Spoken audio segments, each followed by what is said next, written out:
My mom would be at all my sporting events. Let's say I was playing football, okay?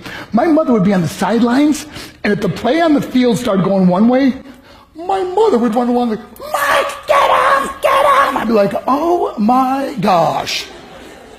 I'd get in the huddle with the other guys. They go, Mark, is that your mother? I go, no, I never saw her before in my life. See, the greatest gift my mother ever gave me, she believed in me.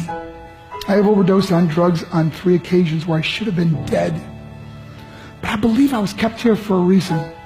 You show me your friends, I will show you your future. How do I know this? I hung out with losers, and I became the biggest loser of them all because I gave up everything I dreamt about as a little boy because of who I chose to surround myself with. My friends would drive me home at 2, 3, 4 in the morning. We'd be drunk and high, laughing in the car. We'd pull up in front of my house in New York. They go, Mark, the light's on. I go, oh man, my mother's up. See, my mom wouldn't go to bed until she knew her son was still alive. I'd walk in, she'd say, hi Mark, how was your night? I go, it was good, Mom, I'm just going to go to bed. She goes, can I talk to you for a minute? I go, Mom, I'm tired, I'm just going to go to bed. She goes, Mark, I haven't seen you all day and all night. Can I please talk to you? I said, man, just leave me alone. You bug me. I slammed my bedroom door on the one person who believed in me. I was on a worldwide tour and we were wrestling overseas in Japan. After my wrestling match, I went upstairs in my hotel room and I fell asleep. There was a knock at my door at 3 o'clock in the morning. I got out of bed, I looked through the safety window and I could see it was a Japanese promoter. So I opened the door and he said, Mark, you need to call home. There's been an emergency. I went and got on the hotel room phone. I called back to the United States and said, hey, what's going on? They said, Mark, I don't know how to tell you this. I said, just tell me what happened. All of a sudden they started crying. They go, Mark, I can't tell you. I said, just say it. They said, Mark, your mother died. I just threw the phone down. I ran out of my hotel room. I took the elevator to the lobby. When the doors opened up, I just ran out into the street. I mean, there was no cars, there was no people. It was 3 o'clock in the morning. And I walked down the middle of a street in Hiroshima, Japan. And I remember looking up and just saying, Mom, I am so sorry. I flew home for her funeral. And I was so nervous to walk up to her casket, so I just stood way in the back.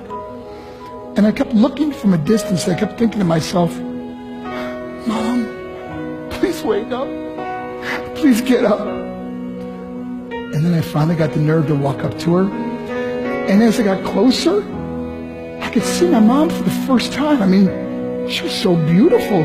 She was dressed in white. I mean, she looked like an angel. And I just stood over her and I said, Mom, you are my hero.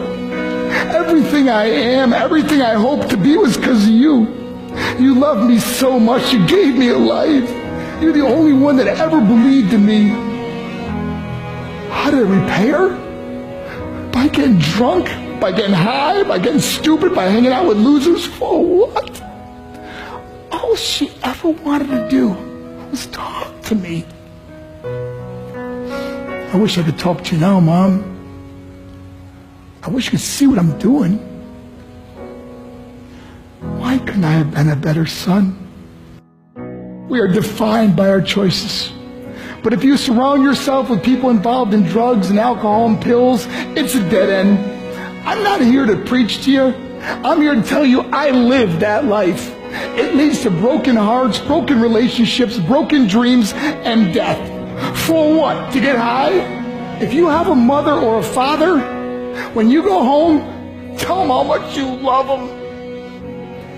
See, my whole life was about being rich and famous. I had to be a millionaire. I had to win the race. I had to win the race at the expense of my marriage, my family, my friends. For what? To be all alone in the world? I learned what is truly important, and that is how precious this gift of life is, and our families, and how quickly it can be taken away. See, I no longer live in time. I live in moments. See, it's not what's in your pocket that matters.